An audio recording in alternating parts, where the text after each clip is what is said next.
వర్షం పడతా ఉంది కదా ఎందుకు పోవడం అని చెప్పి అన్నాను. నాన్న కూడా పైలట్ వద్దంటే నేను చేయగలిగింది ఉంది వెనక్కి వస్తాను నాన్న నవ్వుతాను. ఎట్లాగో అక్కడ దానికి పోయి అపాయింట్మెంట్ పెట్టుకున్నాం కాబట్టి ఒకవేళ త్వరగా ఇంటికి వచ్చేస్తే మనం అంతా కలిసి కూర్చుందాం అని కూడా అనుకోండి.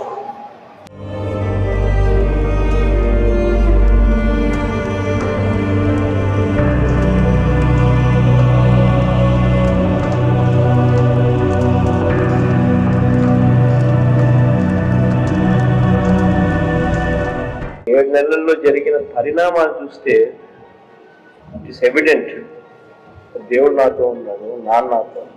ముఖ్యమంత్రి అంటే ఇలా ఉండాలి అని చెప్పి మార్గదర్శకంగా అంత గొప్ప నాయకుడికి మనం చేయాల్సిన ధర్మం ఉంది. అందులో కొడుకులో నా బాధ్యత కూడా నథింగ్ లైక్ రెస్పాన్స్. మాది నేను ఎక్స్పెక్ట్ చేసిన రెస్పాన్స్ అనేది ఏమీ లేదు దీంట్లో. There is no expectations from me. ఒకసారి ఆ ప్రేమానురాగాన్ని చూసినాను, ఆ ఆత్మీయతను, ఆ బీదవాడు పేదోడు, ఆ బీదవాడు, సిఎస్టీలు ఇంకా చెల్లి అని చెప్పి మనం ఏదైతే అనుకుంటున్నాం, వాళ్ళు కూడా నా తమ్ముడు ఇంటికి వచ్చాడు, నా కొడుకు ఇంటికి వచ్చాడు అన్నట్టుగానే భావించి వాళ్ళు చూస్తున్న ప్రేమను చూస్తే ఏమీ కనపడదు. ఇంత పెద్ద కుటుంబాన్ని నాన్నగారు నాకు ఇచ్చిపోతే నేను ఏడవగలనా?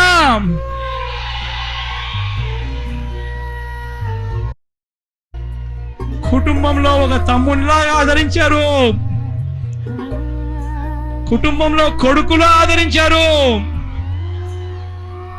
ఈ ఆదర ఆత్మీయతలకు, ప్రేమ అనురాగాలకు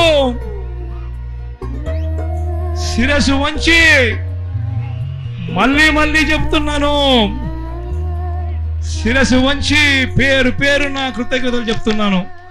ఇన్ని హృదయాలు, ఇంతమంది నన్ను దీవిస్తున్నందుకు, ఆదరిస్తున్నందుకు, అభిమానిస్తున్నందుకు.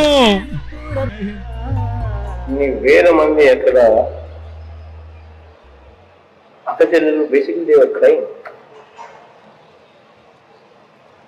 ఆ ఏడుపు, వాళ్ళ కళ్ళల్లో నుంచి నీళ్లు, వాళ్ళు చూపుతున్న ఆ ప్రేమ చూస్తే అసలు నేను ఏం చేశానని చెప్పి వాళ్ళు నా మీద అంతగా ప్రేమ చూపుతున్నారు.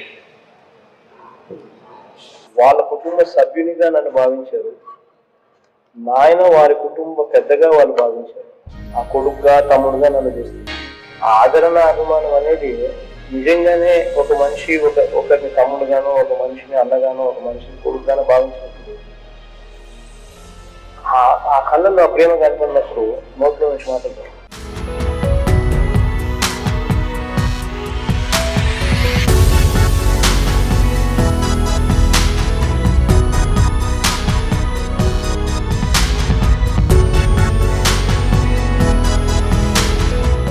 రాజకీయంగా ఎవరు నాతో ఉన్నారో ఎవరు నాతో లేదో నాకు తెలియదు, కానీ నాన్న బతికే ఉన్నారని తెలుసు, దేవుడు నా తోడుగా ఉన్నారని నాకు తెలుసు.